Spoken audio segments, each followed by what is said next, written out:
공천 강행이라는 결정, 서울시장 박원순 시장의 뒷자리, 그리고 부산시장 오거돈 시장의 후임 자리, 재보궐선거가 열리게 됩니다. 그런데 민주당이 당원 당규를 바꿔서 후보를 내기로 결정했습니다. 이낙연 당대표의 이야기 들어보시죠. 후보자를 내지 않는 것만이 책임 있는 선택은 아니며 오히려 후보 공천을 통해 시민의 심판을 받는 것이 책임 있는 공당의 도리라는 판단에 이르게 됐습니다.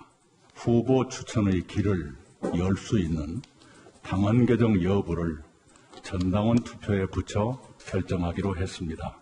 보궐선거를 치르게 한 데 대해 서울, 부산 시민과 국민 여러분께 거듭 사과드립니다.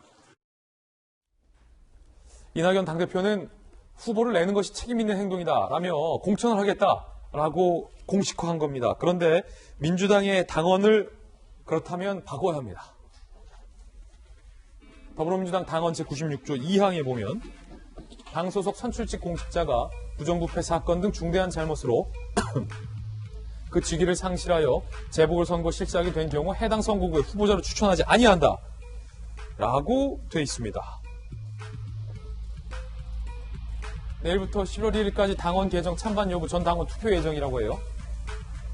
예외적 상황에서는 후보자 공천할 수 있다. 조항을 담는 방향으로 당원을 바꿀 가능성까지 얘기가 나오고 있습니다. 김영주 의원님.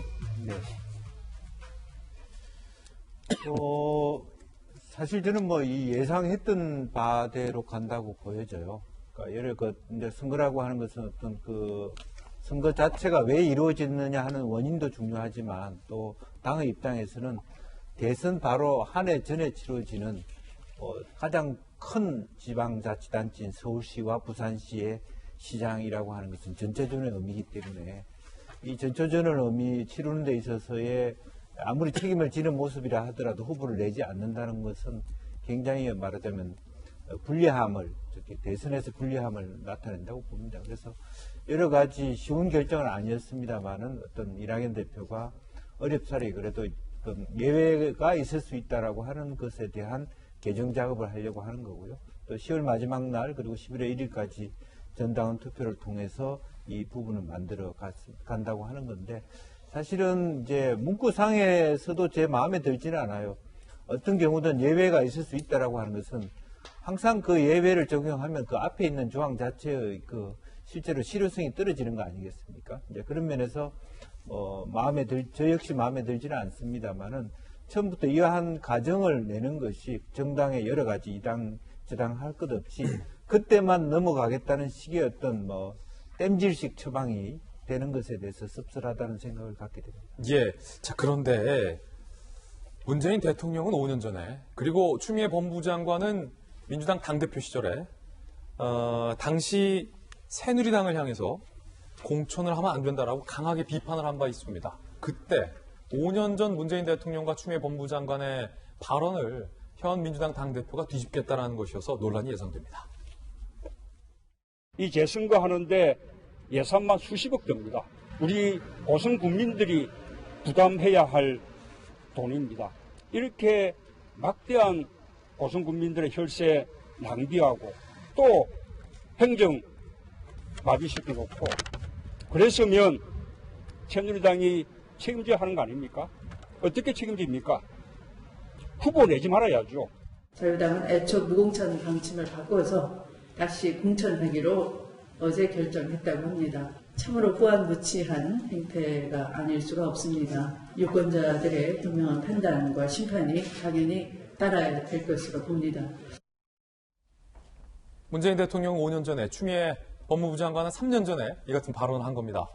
김병민 위원님, 네. 문재인 대통령 5년 전에 자당 후보의 자당 단체장 혹은 자당 대표의 잘못으로 재보궐선거가 열렸을 때 소요되는 예산이 얼마냐. 네. 이거 어떻게 책임질 거냐. 라고 말을 했잖아요. 네. 민주당 소속의 서울시장 그리고 부산시장의 으로 인해서 재보궐선거가 치러지게 되는데 이 비용이 상당해요. 그렇죠. 지난번에 얘기했던 고성군의 선거와는 차원이 다를 정도의 선거 비용이 발생합니다. 특히 1,000만 시민이 살고 있는 서울시장의 보궐선거를 치르기 위해서 들어가는 예산만 수백억 대에 달할 것으로 보이고요. 부산시장, 서울시장 동시에 이 보궐선거를 치러야 되는데 더 안타까운 건 이 기간도 매우 짧다는 겁니다. 우리가 내년 4월에 보궐선거를 치르고 바로 1년이 지나게 되면 지방선거를 치러야 되는데 이 모든 원인을 발생시켰던 막대한 책임 있는 정당에서 후보를 내지 말아야 된다. 이것이 지금 얘기하고 있는 문재인 대통령이 과거 후보실에 얘기했던 부분이고요. 지금 우리 그래프에 나오는 것처럼 두 서울시장, 부산시장 재보궐선거를 합치면 혈세가 838억이 든다고 하는데 과연 이러한 비용에 대한 책임은 고스란히 서울시민과 부산시민의 몫으로 돌아가는 것 아니겠습니까? 근데 제가 이렇게 쭉 내용을 보니까 문재인 대통령은 과거 약속을 지켰던 것 같습니다. 본인이 비판을 했고 그렇기 때문에 당의 당원 당규를 개정해서 중차대한 문제가 있으면 후보 내지 않겠다고 결정을 한 겁니다. 이 당원 바꾼 게 후보 내지 않겠다고 결정한 게 대통령이다. 대통령이 대표 시절했으니까. 그리고 지금도 여기 대해서 잘못됐다는 얘기를 하고 있지 않는데요. 저는 이낙연 대표의 발언을 쭉 들어보니까 정당이 후보를 내지 않으면 책임 있는 자세가 아니라고 얘기를 합니다. 그러면 이렇게 문재인 대통령이 대표 시절에 여기에 대한 당원 당규를 개정해서 후보 내지 않겠다고 만들어낸 것은 책임 있지 않는 결정을 하게 되는 당대표의 자세입니까? 당이 했던 결정을 뒤집어 놓는 거잖아요. 그러니까 지금 이낙연 대표가 슬그머니 당원들의 선택으로 넘기면서 정당이 유리한 방식으로 이 문제를 끌고 가려 합니다만은 여기에 대해서 명쾌히 현직 대통령이 문재인 대통령도 과거의 대표로서 만들었던 자당의 당원 당규이기 때문에 입장이 좀 피력했으면 좋겠다는 생각이 들고요. 지금 이 내용은 약속을 뒤집는 겁니다. 양치기 소년의 우가 잘 아실 건데 우리가 바로 얼마 전까지 더불어민주당이 국민들에게 철떡같이 했던 약속을 어겼던 아주 중대한 선거에 관련된 일화가 있는데요. 연동형 비례대표제 선거법 개정하면서 후보 내지 않겠다라고 얘기했던 측면들이 있었지만 결국은 연동형 비례대표제에서 떡하니 후보를 내면서 약속을 뒤집지 않았습니까? 근데 여기에서도 당원 당규를 개정하면서 다시 서울시장, 부산시장 보궐선거에 후보를 내게 된다면 과연 이렇게 약속을 어기지 않았던 부분들에 대한 서울시민, 부산시민의 평가가 어떻게 나올지 대단히 궁금합니다. 야당의 비판, 김종인 위원장의 비판과 또 정의당 측의 입장도 직접 한번 들어보시죠. 원래 자기네들이 당원 당규에 자책 사유가 있었을 경우에는 후보를 내지 않겠다고 그러는데 또 약속을 파기한 거죠. 더불어민주당은 우회의 꼼수를 선택했습니다. 스스로에 대한 약속을 지키지 못하면서 국민의 삶을 지키겠다고 나서는 것이야말로 어불성설 아니고 뭐겠습니까? 집권여당 더불어민주당 정말 왜 이러십니까? 주호영 원내대표 같은 경우는 김관섭 변호사님 네. 천벌을 받을 것이다. 뭐 이런 식의 발언까지 했다는데요. 천벌까지는 받지 않을 거예요. 예. 일단 당원에 있으면 당원을 지켜야 하는 거잖아요. 그것은 국가로 말하면 헌법이잖아요. 헌법. 그런데 일단 민주당으로서 저는 좀 이해되는 측면이 있어요. 이제 첫 번째는 아마 지방에서 작은 어떤 시장 선거랄지 그런다고 하면 아마 후보를 안 낼 수도 있었을 거예요. 그런데 서울과 부산이라는 대한민국 최대 도시 두 곳이잖아요. 그 다음에 또 다음 대선까지 있기 때문에 아마 여당 입장에서는 후보를 안 낼 수가 없는 거고 거기에 대해서 이제 명분을 찾다 보니까 전당원 투표라는 것을 사실은 끌어들인 거죠. 그 다음에 유권자 입장에서도 사실은 후보를 내는 게 맞아요. 왜냐하면 만약 후보를 내지 않으면 자기는 여당 후보를 찍고 싶었는데 찍을 수가 없잖아요. 그러면 어떻게 보면 선거권을 박탈하는 것이 돼요. 그래서 헌법적인 측면도 있는데 제가 볼 때는 이제 이런 경우를 대비해서 법률적으로 좀 제도를 마련하면 어떨까 하는 생각이 들어요. 첫 번째는 아예 법에 정해놓는 거예요. 저런 식으로 해서 자당의 후보의 문제로 인해서 재보궐선거가 되면 추천하지 못하도록 하는 거죠. 공천을 하지 못하도록. 그러면 지난번 유상정당처럼 또 꼼수를 부릴 가능성이 있거든요. 유상정당 맞는다라 할지 아니면 무소속 후보를 내세워서 선거운동을 해주는 이런 것도 좀 법적으로 좀 막아야 하는 거고 그 다음에 더욱더 공천을 못하게 하는 방법은 제가 볼 때는 선거 관련 비용을 만약에 그 어느 당의 후보가 잘못해서 재보궐선거가 이루어지는데 그 당에서 공천 후보를 내면 선거 비용을 다 내도록 하는 거예요. 그럼 이번 같은 경우는 엄청난 비용이잖아요. 보증 안 해준다. 그러면 당이 파산할 수 있거든요. 예. 그러면 어쩔 수 없이 공천을 못하게 되는 경우가 생길 거예요. 그렇기 때문에 이런 법률적으로 이걸 갖추지 않으면 사실은 당헌에 뭐 후보 공천을 않겠다. 이건 뭐 법적 구속력이 없기 때문에 이 같은 일이 계속적으로 벌어질 것이다 이렇게 봅니다. 야, 비용이 838억이나 든다라고 하니까 어마어마한 정말로 천문학적인 비용입니다. 만약에 박원순 시장과 오거돈 시장이 어떤 각종 혐의 등으로 물러나지 않았더라면, 혐의들이 제기되지 않았더라면 이 돈을 쓸 필요가 없었던 그런 돈이 좀 쓰여지는 셈이 되는 거죠. 한겨레 신문과 경향신문은 오늘 사설에서 민주당의 이 같은 방침에 대해서 비판하고 있습니다. 한겨레 신문, 약속 뒤집은 민주당의 서울 부산시장 공천 방침. 이렇게 당원 당규를 뒤집고 후보를 내는 건 떳떳하지 못한 일이다. 민주당은 국민의 표를 얻기 위해 빈 약속을 했다는 비판을 피할 수가 없다. 오늘 묘하게 한겨레 신문과 경향신문, 진보적인 신문 두 매체가 동시에 사설로서 민주당을 비판하고 있습니다. 경향신문 보시죠. 불출마 당원 바꾸겠다는 민주당. 이래서 신뢰 받겠나? 규칙은 반드시 지키라고 만드는 것이다. 스스로 만든 당원조차 지키지 못한다면 유권자가 어떻게 당을 믿을 수 있겠는가? 원칙을 쉽게 허문다는 비판받아도 할 말 없다. 라고 비판하고 있습니다. 예, 김병민 박사님. 지금 저는 여기에서 조금 전에 우리가 정의당의 비판을 봤는데 정의당이 가장 거세게 비판하고 나선 것 같아요.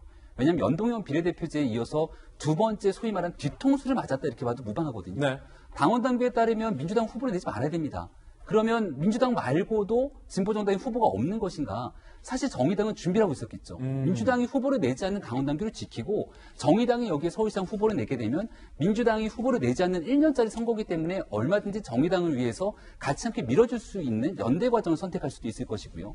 연동형 비례대표제에서 당시 심상정 대표가 그토록 나서서 연동형 비례대표제를 위해 민주당과 여러 가지 연대를 했던 이유는 여기저기 위성정당 만들려고 했던 건 아니지 않습니까?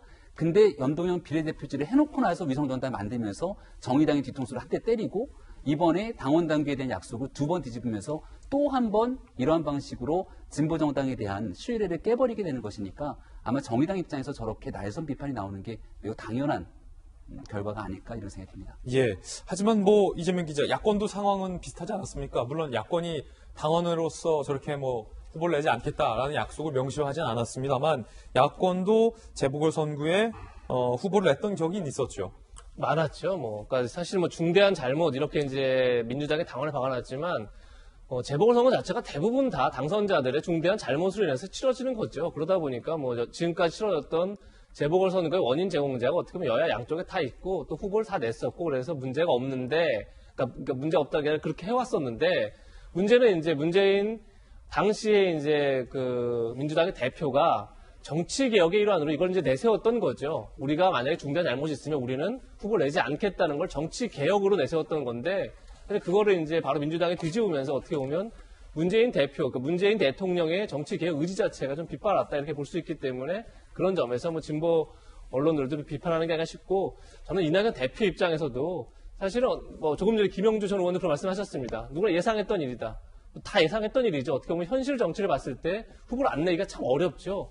그런데 어떻게 보면 이낙연 대표 입장에서는 그 정치라는 게 예상을 뛰어넘는 선택을 하면서 국민의 마음을 사는 건데 그냥 예상했던 대로 가는 것 자체가 어떻게 보면 이낙연 대표한테도 그렇게 결코 정치적으로 유리하지는 않다 이런 생각이 들고, 사실 더 근본적으로는 어쨌든 간에 이 국민의 심판을 받겠다, 평가를 받겠다 하는 건 어떻게 보면 정치권에서 약속을 뒤집을 때마다 늘 내세웠던 논리인데 이 논리 자체가 어떻게 보면 과정보다 결과가 좋으면 상관없는 거 아니냐 이런 논리인 거죠.